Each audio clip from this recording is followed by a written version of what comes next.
So it is Bible fairy tale time with the story of God's punishment for blasphemy. So once upon a time, while lost in the desert with Moses, one of the Israelites blasphemed and cursed the name of the Lord, which seems a reasonable reaction to a God who is refusing to give directions to Israel and instead is forcing everyone to wander around a hot and barren desert.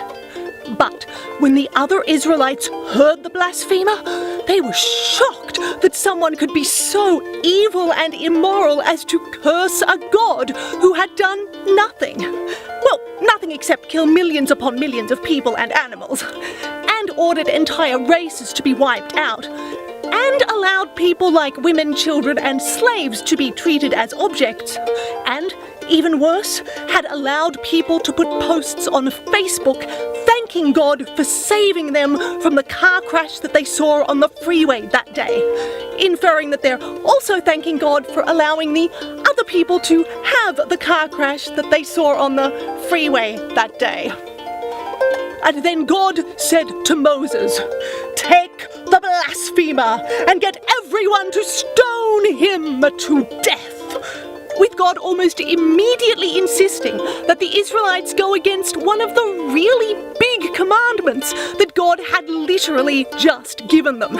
making "thou shalt not kill" seem less of an order and more like a lifestyle suggestion that you might like to try at some point. Kind of like a brand new diet, where for the first few days you're really enthusiastic, then you give in to a little bit of temptation with a little piece of chocolate or barely provable manslaughter, before finally thinking effort and going back to a life of hamburgers, donuts, and mass religious genocide. And so, the Israelites stoned the blasphemer to death,